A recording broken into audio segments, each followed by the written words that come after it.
Hi, welcome. I'm Gemma and this is Crime Dog. Today we need to talk about a powerful success story who is found bathing in a bath of her own blood.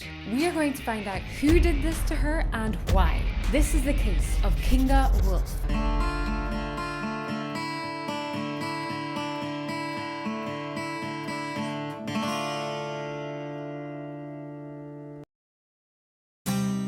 The Bristol is a luxury hotel, €1,000 per night minimum in Paris. In May 2009, the staff have been explicitly instructed to not disturb the guests in room 503 until instructed otherwise. For 4 days, day after day, the reception at the Bristol Hotel received phone calls asking to be transferred through to Kinga. But the hotel is under strict instruction. The calls begin to become more and more desperate, asking, almost pleading with the staff to go at least to the room and check she's okay. But the exquisitely trained staff at the hotel follow their instructions to a T. It's becoming uncomfortable, however, and one receptionist decides to bring up the concerning calls with one of the managers. The manager decides to go to the room, taking with him the head of security, who is actually an ex-copper. They go to see if they can find a professional way to enter. But hanging on the door, they see that the do not disturb sign is still up.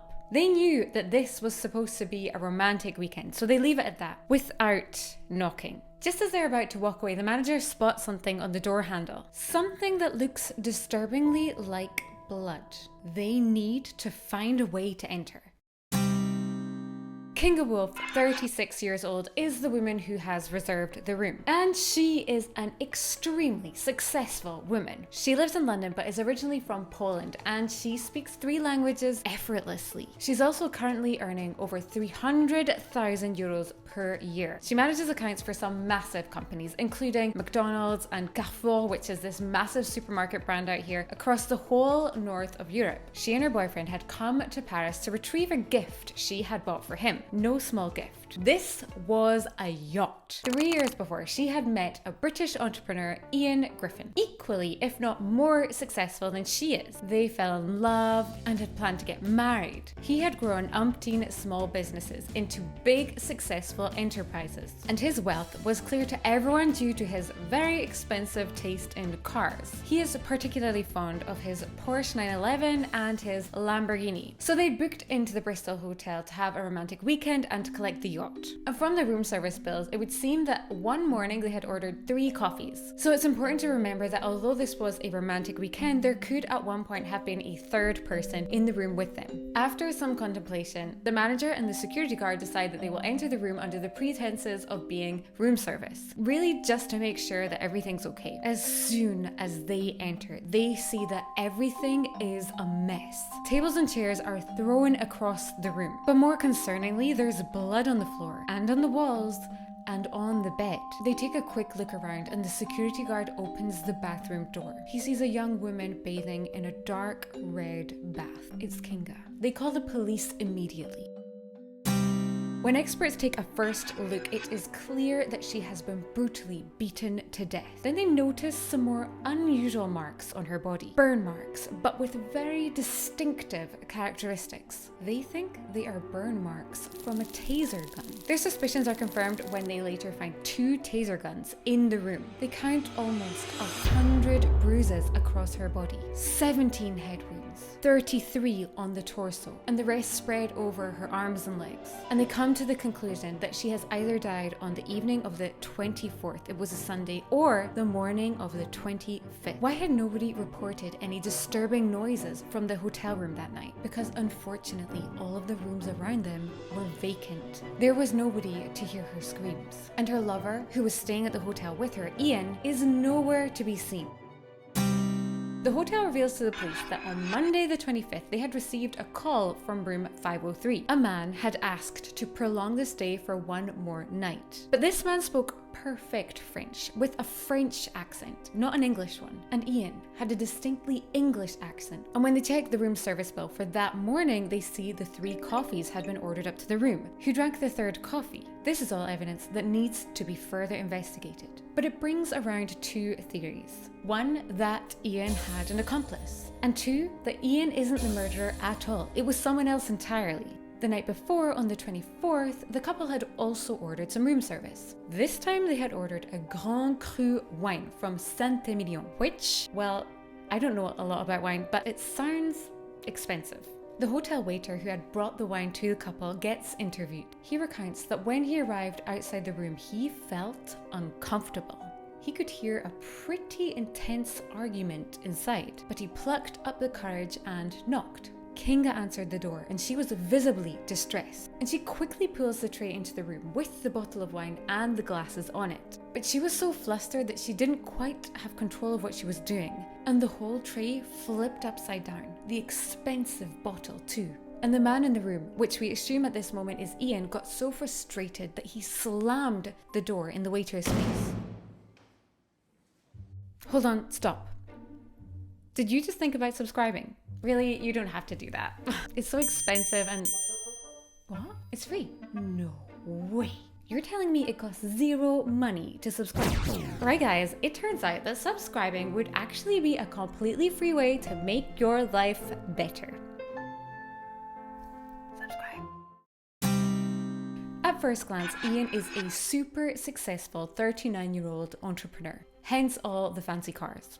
But that's not exactly true. Yes, he had experience with countless businesses, but almost everyone had gone bust, except a chain of tanning salons, a Bin Laden voodoo doll product, and a phone company in the US which had been extremely successful. To his misfortune, his business partner turned out to be a crook. His success stories were heavily outweighed by his failures. Kinga was the person bringing in the money. She was the one who was paying for the rent on the house in London, and she was the one who could afford to buy a yacht. According to sources, Ian was ashamed of this fact. So ashamed that he managed to convince Kinga not to tell anyone the truth, but instead play a role in this illusion that he had created, in which he was a hugely successful millionaire by his own merit, convincing the outside world that he was just as successful as she was. So she went along with it. I think honestly that's super humble of her. Amongst his inner circle, he was also known to be a heavy drinker. Now, I'm not suggesting that he was an alcoholic, but witnesses claim that he was capable of drinking easily more than 3 bottles of wine per day, and then topping that off with some prescription sedatives. What is worse is that Ian had a second woman in his life, and Kinga had found out about it. Her name was Tracy, and she was a beautiful British TV presenter. Kinga was not willing to be part of a 3-way relationship, and she had made it clear to Ian that either he leaves her or she will leave him. So this extravagant trip to Paris was kind of a make or break trip. This wasn't the only sign of trouble in paradise. Earlier in the year, Kinga had sent a message to one of her friends, saying that she had been beaten by Ian. She was scared for her life, and in her message she describes the beating that had been inflicted on her, which included her head being smashed against the floor. Kinga asks her friend to keep this message secret and safe, in case it was needed as evidence if anything worse ever happened to her. Equally, his neighbours in England had witnessed him flipping his lid. One day he had destroyed his gates with his car in a hysterical fit of rage. But to counter that, there are witness statements claiming that Ian was not typically an aggressive man. Even one of his ex-girlfriends came forward stating that he had never been violent, and that it was rather Kinga that had the tendency to provoke violence or to inflict physical pain on Ian. When the hotel checked their security footage, they discovered that on Monday the 25th, when the 3 coffees had been ordered to the room, no third person had entered the room, at least through the hotel door. So we won't rule out Spider-Man just yet. It seems pretty clear that the only other person in the room at the time of Kinga's death was Ian. They find that he left the room on Monday at around 4 p.m. in the afternoon. He takes the elevator down to the car park and drives off in his Porsche 911, and he doesn't come back. The next trace the police have of him is on the highway. He is flashed by a speed camera, driving over 110 miles per hour. He's driving fast and north towards England. Police immediately sent out a European mandate to arrest Ian. And Ian is on the run for over a week before he's finally spotted by a walker. It was discovered that he had been lying low, living rough in a tent. He had escaped France through the Channel Tunnel and had been living as a fugitive in a forest in Cheshire. He's arrested by the British police, but the French justice system struggled for 2 years before they can extradite him from England to France to be interrogated.